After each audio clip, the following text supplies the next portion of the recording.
everyone, it's Taylor here. Today I'm going to share with you how I created these 3D flowers using our 100% wool felt.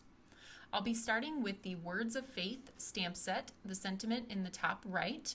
I'll be using our Roll With It Flower 1 to create the 3D flowers, along with our Polka Party Stencil to blend the background of the framed piece. I'll be using sea salt ink for a really light gray on the blended background, Oreo ink to stamp my sentiment, along with fast grab tacky glue and several different colors of felt.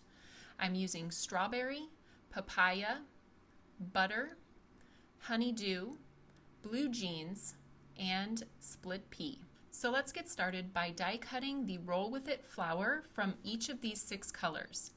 This die is one of our deep etch dies, which is why it's black in color, and that means that the cut line is a little bit deeper than our silver dies, so it's going to cut more easily through those thicker materials like our felts, our designer glitter felts, chipboard, multiple layers of cardstock as well.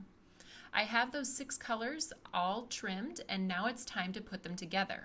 We're going to start with that loose end, turning it onto itself and rolling it into the flower. I've added some of that fast grab tacky glue. It's a thicker glue that does not seep through the felt. It works great to grab onto the felt as you're rolling it around. When you get to the end, you'll find a large circle. You should add quite a bit of glue to the bottom of that, and it can stick right onto the bottom of your flower to hold those layers all together.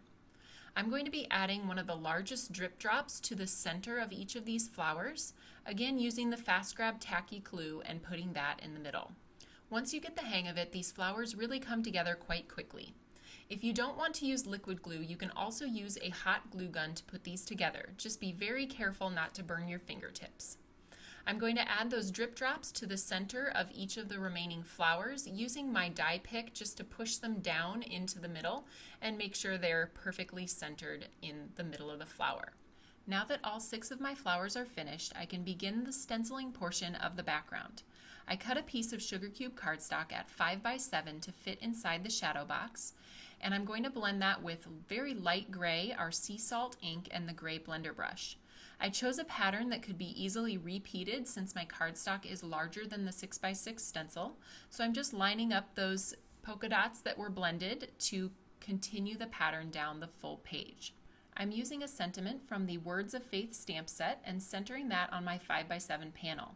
I'll be stamping that with Oreo ink and then arranging the flowers around the top left and bottom right corners. It always takes me a little while to arrange these just perfectly, but when I finally get them in order, I will take my fast grab tacky glue and adhere them down with a dollop of glue on the bottom of each flower. Then I will position my shadow box over the top just to make sure everything fits exactly how I wanted, and the project is finished. This one took me less than an hour to complete, and I can't wait to give it away or possibly display it in my own office. Thanks for tuning in for today's video. You can find all of these products at the Tailored Expressions web store at tailoredexpressions.com.